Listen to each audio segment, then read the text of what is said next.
So you met Cassandra. There will be others, son. They will come to you too. Others who were murdered. Like Cassandra.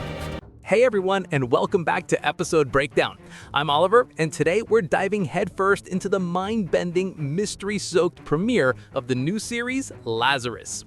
Strap in, because this one is a wild ride from the very first second, packed with family tragedy, creepy serial killers, and ghosts?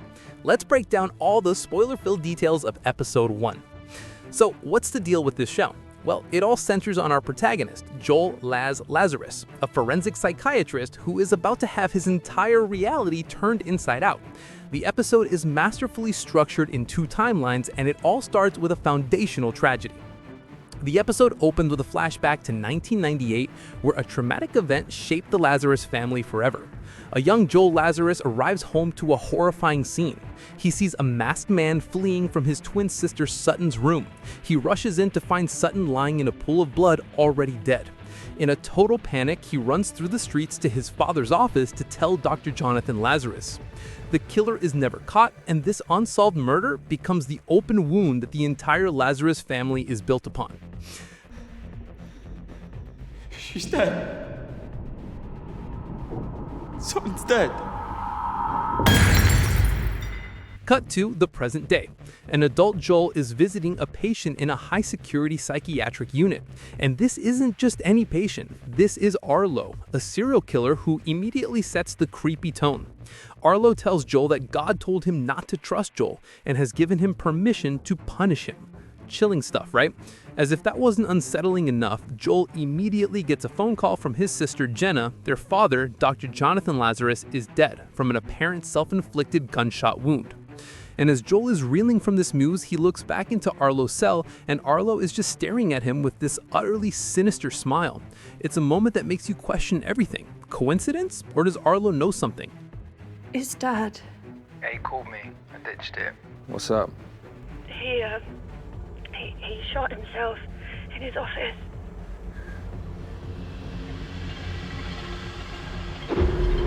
Joel heads to the family home where Jenna gives him two items found on his father's desk.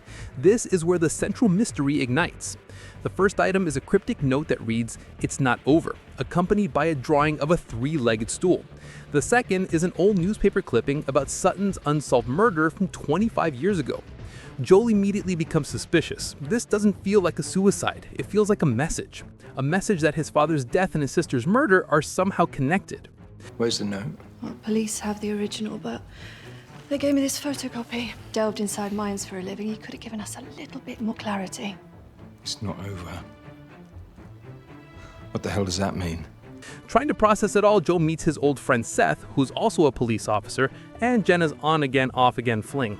And who does he run into?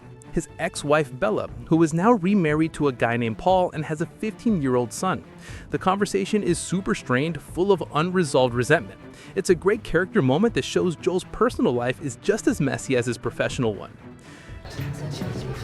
Hello, gorgeous.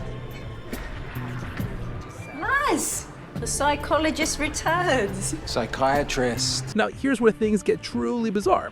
Joe goes to his father's old office, doses off, and is woken up by a distressed woman named Cassandra. She mistakes Joel for her father, her therapist, and starts rapid-fire confessing that she's having violent thoughts about murdering her controlling boyfriend Neil, and that she thinks she's being stalked.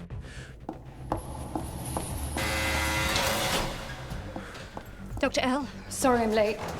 No, sorry, I'm his son. You know, I really hate myself when I'm late. Joel, trying to be professional, looks away for a single moment to pour himself a drink, and when he looks back, she's gone. And I mean gone. The drink he just poured is gone, the hallway is empty, as if she was never there. This is the moment Joel and we, the audience, start to seriously question his sanity.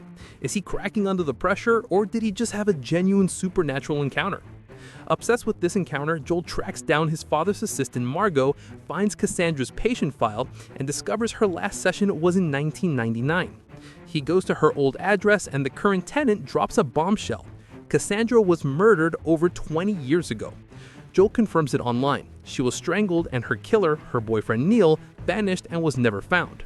Cassandra Rhodes, trust me, she was murdered over 20 years ago.